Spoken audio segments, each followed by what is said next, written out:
చాలా దేశాలు చరిత్రలో చాలా మంది నాయకులు పౌరుల్ని తయారు చేయడంలో వాళ్ళు ఒక బాధ్యత తీసుకొని చేశారు. ఒక సింగపూర్ ని ఒక ఫిషర్మెన్ విలేజ్ ని ఈ రోజు మోస్ట్ లివబులే కాకుండా మోస్ట్ అడ్వాన్స్డ్ దేశంగా తయారు చేశారు. ఒక పబ్లిక్ పాలసీలో ఆనాటి పాలకులు లీ కువాన్ యూ. ఇలాంటి అన్ని దేశాల్లో కూడా మనం చూస్తే ఇదే చరిత్ర మనకు గుర్తొస్తుంది. చరిత్ర అంతా నేను అందుకే 95లో ముఖ్యమంత్రి అయినప్పుడు ఆలోచించాను. మన రాష్ట్రం అంతా ఆంధ్రప్రదేశ్ అంటే వ్యవసాయం, అక్కడికక్కడే వ్యవసాయం చేసుకుంటూ అదే పనుల్లో ఉండేవాళ్ళం. మీరు గుర్తుపెట్టుకోవాల్సింది మీలో కూడా ఎందుకు నేను మాట్లాడుతున్నానంటే ఎప్పటికప్పుడు మీలో కూడా ఒక ఆలోచన విధానం రావాలి, చైతన్యవంతులు కావాలని చెప్తున్నాను. 91లో ఆర్థిక సంస్కరణలు వచ్చాయి. నేను 95లో ముఖ్యమంత్రి అయ్యాను. 93 ఆ ప్రాంతంలో ఇంటర్నెట్ రెవల్యూషన్ వచ్చింది. ఎవ్వరూ చేయని సాహసాలు నేను చేశాను. ఆ విషయం మీరు గుర్తుపెట్టుకోవాలి. మొట్టమొదటిగా సెకండ్ జనరేషన్ రిఫార్మ్స్ నేను ప్రారంభించాను. అక్కడి నుంచి ఐటీకి ప్రాధాన్యత ఇచ్చాను.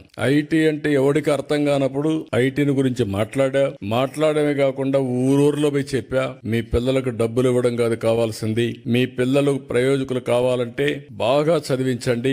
మీరిచ్చే 100 ఎకరాలు 50 ఎకరాలు కోటి రూపాయలు లెక్క కాదు, కొన్ని వేల కోట్లు సంపాదించే తెలివితేటలు వస్తాయి వీళ్ళకని చెప్పి ఆ రోజు చెప్పాను. చాలా మంది మీరు చూస్తే చరిత్రలో విలేజ్ నుంచి మండలానికో టౌన్ కి వెళ్లిపోయి పిల్లల్ని చదివించడానికి కాపురాలు పెట్టారు. అంటే నా మాట మీద నమ్మారు. నమ్మిన వాళ్ళందరూ బెనిఫిట్ అయ్యారు, నమ్మని వాళ్ళు మళ్ళీ కొంచెం నష్టపోయారు. అది వేరే విషయం. చరిత్రలో అందరూ నమ్మలేరు. అదే మరి హైదరాబాద్ ని డెవలప్ చేస్తామంటే నేను చెప్పా ఏం జరగబోతుందో హైదరాబాద్ లో అని. తెలివైన వాళ్ళు ముందుండే వాళ్ళు పెట్టుబడులు అది కూడా చెప్పాను. మీరు కూడా భూమి అమ్మద్దండి అని కూడా చెప్పేవాడిని. ఇప్పుడు అమ్మేస్తే మళ్ళీ విలువ పెరుగుతుంది, అప్పుడు బాధపడతారు, ఏదో అవసరం కొద్దికే ఇచ్చేయమని చెప్పాను. ఈ రోజు హైదరాబాద్ వల్ల తెలంగాణ రాష్ట్రానికి దేశంలో నెంబర్ 1 పర్ క్యాపిటల్ ఇన్కమ్ వచ్చిందంటే ఆ రోజు నేను వేసిన ఫౌండేషనే దానికి కారణం.